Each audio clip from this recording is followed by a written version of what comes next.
കേരളത്തിന് കേന്ദ്ര സർക്കാരിന്റെ അതിവേഗ റെയിൽപാത പ്രഖ്യാപനം ഉടനുണ്ടാവുമെന്ന് മെട്രോമാൻ ഇ ശ്രീധരൻ.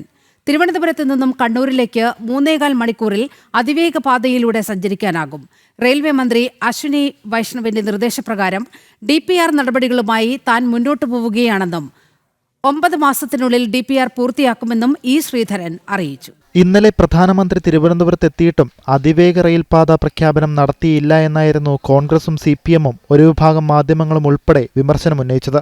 എന്നാൽ കേരളത്തിന് കേന്ദ്രത്തിന്റെ അതിവേഗ റെയിൽപാത പ്രഖ്യാപനം ഉടനുണ്ടാവുമെന്ന സൂചനകളാണ് മെട്രോമാൻ ഇ ശ്രീധരൻ നൽകുന്നത്.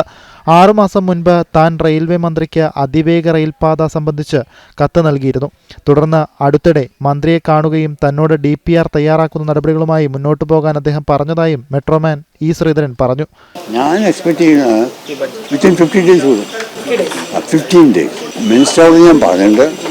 ഇവിടെ വന്ന ലെറ്റർ അയച്ചിട്ടുണ്ട്. ഉടനെ റെയിൽവേ അതിനുള്ള അപ്രൂവലൊക്കെ തരുമെന്ന് പറഞ്ഞിട്ട് 2-ാം തീയതി DMRCയുടെ ഓഫീസ് പൊന്നാനിയിൽ പ്രവർത്തനം ആരംഭിക്കും. തിരുവനന്തപുരത്ത് നിന്ന് കണ്ണൂരിലേക്ക് 3.15 മണിക്കൂറിൽ എത്താൻ അതിവേഗ റെയിൽ വഴി സാധിക്കും. പരമാവധി 200 കിലോമീറ്ററാണ് വേഗത. മലപ്പുറത്തും കരിപ്പൂരും ഉൾപ്പെടെ 22 സ്റ്റേഷനുകൾ ഉണ്ടായിരിക്കും. തുടക്കത്തിൽ 8 കോച്ചുകളുള്ള ട്രെയിനിൽ 560 പേർക്ക് യാത്ര ചെയ്യാം. 86,000 കോടി രൂപ മുതൽ 1 ലക്ഷം കോടി രൂപ വരെയാണ് ചിലവ് പ്രതീക്ഷിക്കുന്നത്. ഇത് ട്രിവാൻഡ്രം സെൻട്രൽ സ്റ്റേഷനാണ് തുടങ്ങുക. പിന്നെ ട്രിവാൻഡ്രം സെൻട്രൽ അവിടുന്ന് തുടങ്ങുക. ഇത് first station airport, Trivandrum airport. അത് ഞാൻ തകർന്നു കേട്ടോ. പിന്നെ വർക്കല, പിന്നെ കൊല്ലം കഴിഞ്ഞ് കൊട്ടാരക്കര. അവിടെ നിന്ന് റെയിൽവേ ലൈനില്ല. കൊട്ടാരക്കര, അടൂർ, ചെങ്ങന്നൂർ, കോട്ടയം. അതിനുള്ള കാരണം കണ്ണൂരിൽ നിന്ന് കാസർഗോഡിലേക്ക് 82 കിലോമീറ്റർ. ഞങ്ങൾ അന്ന് സർവേ ചെയ്തപ്പോൾ ഞങ്ങൾ സർവേ കണ്ടത് കാസർഗോഡ് നിന്ന് ആകെ മാക്സിമം 150 പീപ്പിളെ ട്രാവൽ ചെയ്യാറുള്ളൂ. ഈ 150 പീപ്പിളിന് വേണ്ടി 100 കിലോമീറ്റർ ഹൈസ്പീഡ് അറേഞ്ച് ചെയ്യും. ഹൈസ്പീഡിൻ്റെ കോസ്റ്റ് ഏകദേശം അതിൻ്റെ കോസ്റ്റ് 200 crores per kilometer. എല്ലാം ചേർത്തിട്ടുണ്ട്.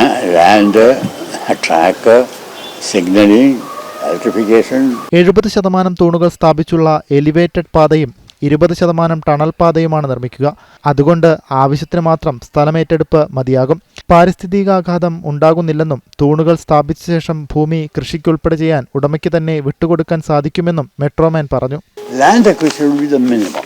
It will be only 1/3 of what Kerala is doing. 1/3.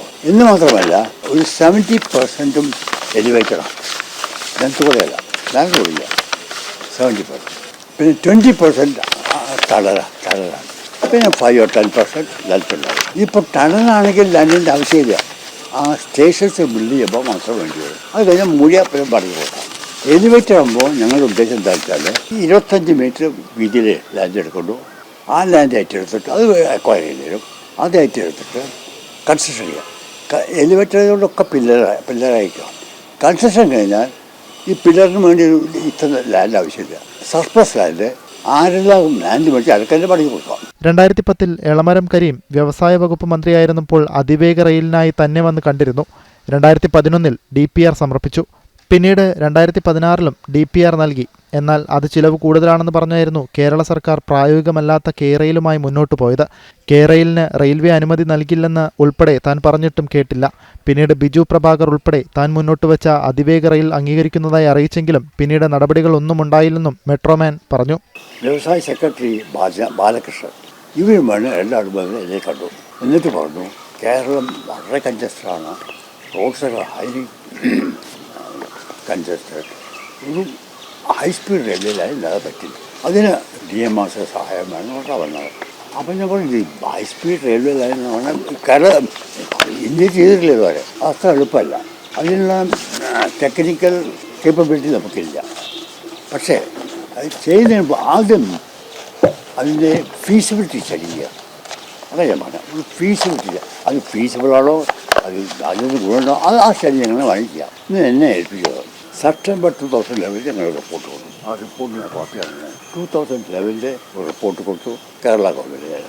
നിലവിൽ 51% റെയിൽവേയും 49% സ്റ്റേറ്റും വഹിക്കുന്നതാണ് അതിവേഗ റെയിൽ പദ്ധതി. 5 വർഷം കൊണ്ട് നിർമ്മാണ പ്രവർത്തനങ്ങൾ പൂർത്തിയാക്കാമെന്നും എല്ലാ 3 മിനിറ്റിലും ഒരു ട്രെയിൻ വീതം സർവീസ് നടത്താമെന്നും മെട്രോമാൻ വ്യക്തമാക്കി.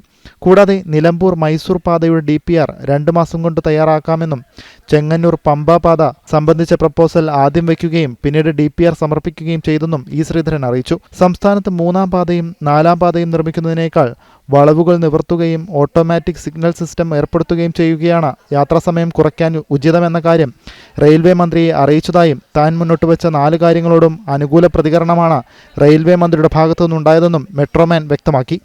ജനം, മലപ്പുറം.